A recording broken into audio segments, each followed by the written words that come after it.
Assalamualaikum warahmatullahi wabarakatuh. Apa kabar sahabat-sahabat mahasiswa dari Sabang sampai Merauke, khususnya yang sedang belajar tentang filsafat pendidikan Islam. Pada pertemuan kali ini kita akan membahas tentang konsep ilmu dalam perspektif falsafah pendidikan Islam.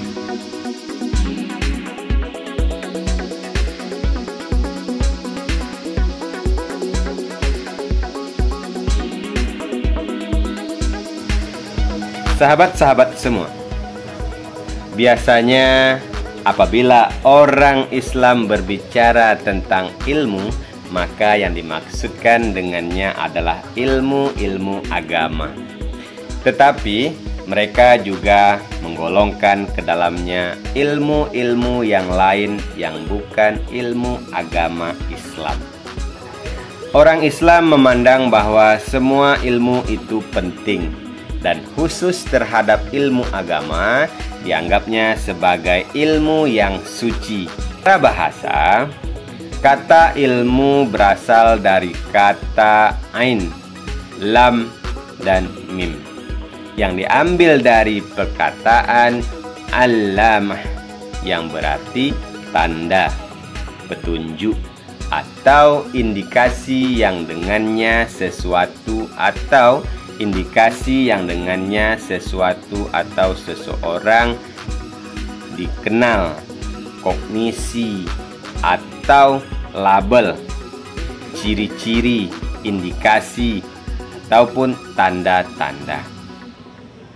Sahabat-sahabat semua, batasan ilmu yaitu suatu bentuk aktivitas manusia yang dengan melakukannya umat manusia akan memperoleh suatu pengetahuan dan pemahaman yang senantiasa lebih lengkap dan lebih cermat tentang alam di masa lampau, sekarang, dan kemudian hari, serta suatu kemampuan yang mengikat untuk menyesuaikan dirinya dan mengubah lingkungannya serta mengubah sifat-sifatnya sendiri.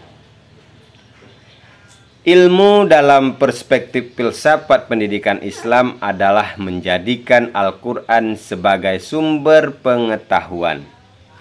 Masalah yang sering dipertanyakan, apakah Al-Quran tidak bertentangan dengan akal? Dan lebih khususnya, apakah Al-Quran tidak bertentangan dengan masalah filsafat? Hal ini dapat kita buktikan dengan memaparkan 4 pokok syarat ilmiah.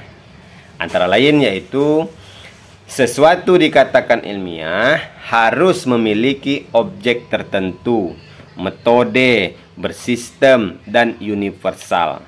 Dengan demikian, maka Al-Quran sebagai petunjuk telah memenuhi apa yang dimaksud dengan metode. Al-Quran memberikan arah dan tujuan bagi manusia.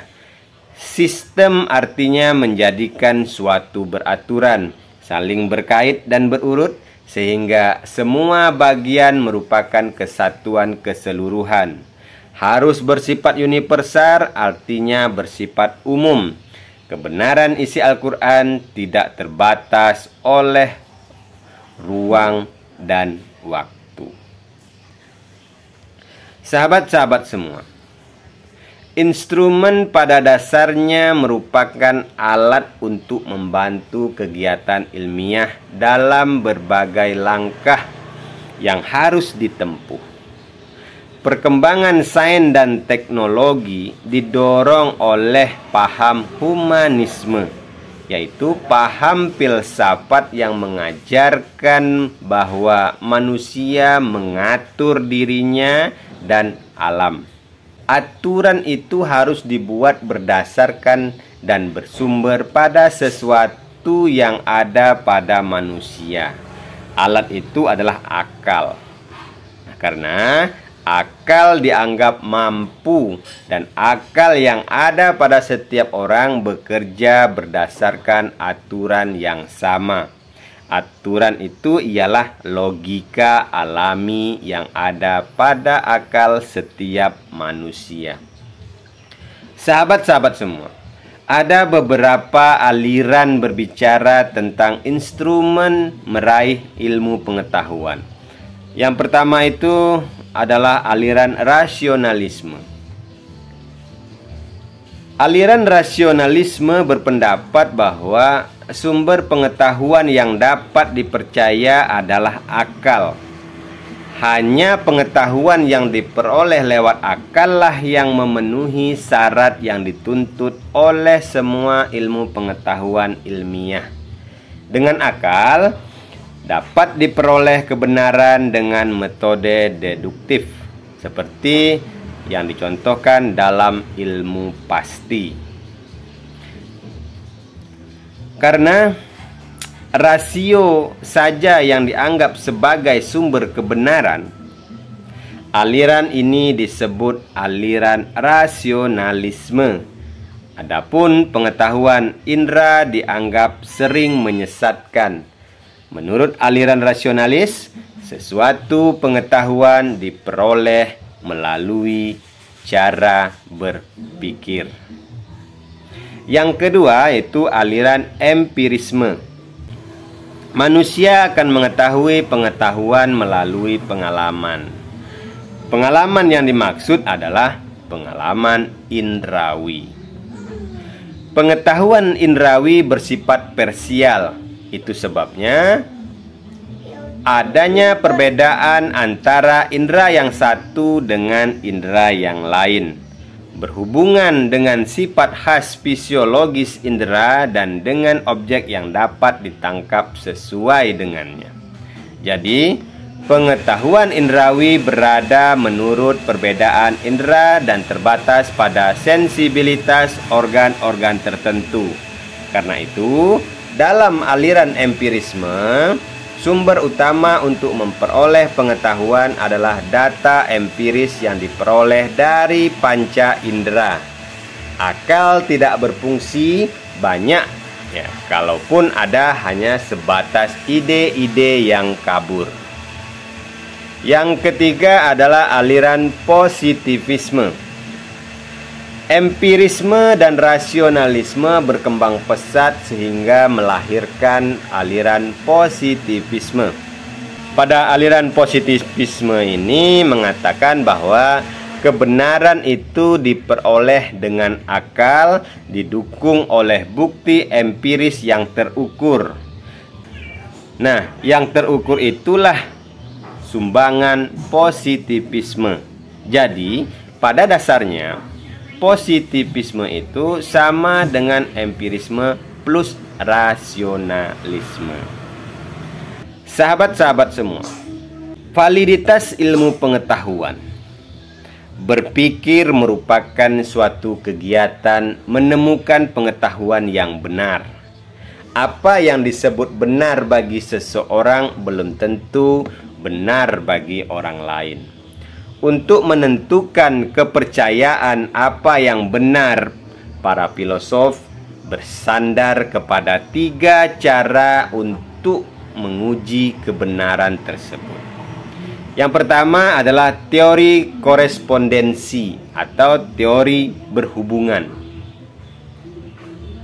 Bagi penganut teori korespondensi yang mengatakan bahwa suatu pernyataan adalah benar jika materi pengetahuan yang dikandung pernyataan itu berkorespondensi atau berhubungan dengan objek yang dituju oleh pernyataan tersebut.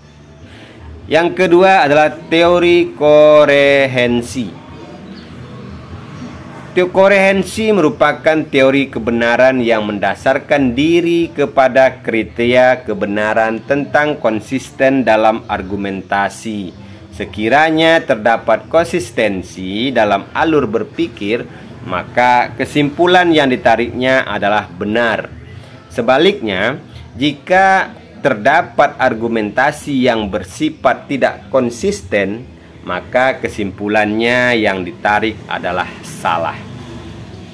Yang ketiga adalah teori pragmatis. Teori pragmatis mengatakan Kebenaran suatu pernyataan diukur dengan kriteria apakah pernyataan tersebut bersifat fungsional dalam kehidupan praktis. Artinya, suatu pernyataan adalah benar jika pernyataan itu atau konsekuensinya dari pernyataan itu mempunyai kegunaan praktis dalam kehidupan manusia. Kemudian yang keempat adalah agama sebagai teori kebenaran. Agama dengan karakteristiknya sendiri memberikan jawaban atas segala persoalan asasi yang dipertanyakan oleh manusia, baik tentang alam, manusia, maupun tentang Tuhan. Dalam agama yang dikedepankan adalah wahyu yang bersumber dari Tuhan. Oke sahabat-sahabat semua, kita akan melihat klasifikasi atau pembidangan ilmu pengetahuan. Secara umum, pengetahuan itu dapat dikategorikan menjadi 4 bagian. Yang pertama adalah ilmu-ilmu alamiah atau natural science. Nah, ilmu alamiah ini terdiri atas ilmu biologi, fisika, kimia, dan matematik. Kemudian ilmu dasar atau ilmu murni yaitu lebih bersifat pada ilmu terapan ya, seperti ilmu kedokteran, ilmu pertanian, ilmu kelautan, ilmu pertambangan, ilmu teknik, ilmu informatika, dan lain sebagainya. Kemudian yang kedua adalah ilmu-ilmu sosial. Terdiri dari ilmu sosiologi, ilmu psikologi, ilmu sejarah, dan ilmu antropologi. Nah, kemudian yang ketiga adalah ilmu dasar atau murni di bidang sosial, yaitu ilmu ekonomi, ilmu pendidikan, ilmu hukum, ilmu politik, ilmu administrasi, ilmu komunikasi, dan lain sebagainya. Kemudian yang keempat adalah ilmu humaniora. Terdiri dari ilmu filsafat, ilmu bahasa dan sastra, serta ilmu seni. Kemudian kita akan melihat islamisasi ilmu pengetahuan. Sahabat-sahabat semua, islamisasi ilmu pengetahuan berusaha agar umat Islam tidak meniru metode-metode dari luar dengan mengembalikan pengetahuan pada pusatnya, yaitu tauhid. Dari tauhid akan ada 3 macam kesatuan, yaitu yang pertama, kesatuan pengetahuan, yang berarti bahwa pengetahuan harus menuju pada kebenaran yang satu. Kemudian yang kedua adalah kesatuan kehidupan, berarti hapusnya perbedaan antara ilmu yang satu dengan Yang kedua adalah kesatuan kehidupan, berarti hapusnya perbedaan antara ilmu yang syarat nilai dengan ilmu yang bebas nilai. Yang ketiga adalah kesatuan sejarah, artinya pengetahuan harus mengabdi pada umat dan pada manusia. Selama umat Islam tidak mempunyai metodologi sendiri, maka umat Islam akan selalu dalam bahaya. Islamisasi pengetahuan berarti mengembalikan pengetahuan pada tauhid atau konteks teks. Maksudnya agar ada koherasi atau lekat bersama pengetahuan itu tidak lepas dari iman. Sahabat-sahabat semua, ilmu pengetahuan dan pendidikan Islam tidak dapat dipisahkan karena perkembangan masyarakat Islam serta tuntutannya dalam membangun seutuhnya, yakni jasmani dan rohani, sangat ditentukan oleh kualitas dan kuantitas ilmu pengetahuan yang dicerna melalui proses pendidikan. Proses pendidikan tidak hanya menggali dan mengembangkan sains, tetapi juga dan lebih penting lagi dapat menemukan konsep baru tentang sains yang utuh. Sehingga dapat membangun masyarakat Islam sesuai dengan keinginan dan kebutuhan yang diharapkan. Dalam perspektif filsafat pendidikan Islam, ilmu tidak diarahkan kepada kemauan, hawa nafsu, subjektivitas, bias, fanatisme, dan seterusnya. Pendidikan Islam harus dijamahkan dari sikap arogansi intelektual, karena bagaimanapun kemampuan intelektual manusia itu terbatas. Ilmu yang diterapkan dalam pendidikan Islam haruslah bermanfaat untuk orang banyak, baik dari aspek empiris maupun non-empiris dalam aspek akidah dan akhlak. Artinya, pendidikan Islam harus mencari dan mengembangkan ilmu terus-menerus di mana dan kapan saja tanpa mengenal waktu dan usia.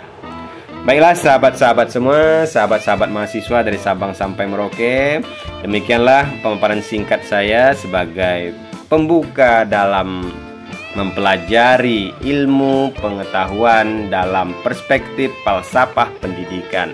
Semoga konten singkat ini bisa membuka cakrawala sahabat-sahabat semua bagaimana memahami dan mempelajari lebih mendalam lagi tentang konsep ilmu dalam perspektif falsafah pendidikan Islam. Saya Idrus Indrawan Anak Parit selaku dosen pengampu pada mata kuliah Filsafat Pendidikan Islam pada program studi Manajemen Pendidikan Islam Fakultas Ilmu Agama Islam Universitas Islam Indragiri Tembilahan. Mohon maaf jika ada kesalahan dan saya akhiri. Assalamualaikum warahmatullahi wabarakatuh.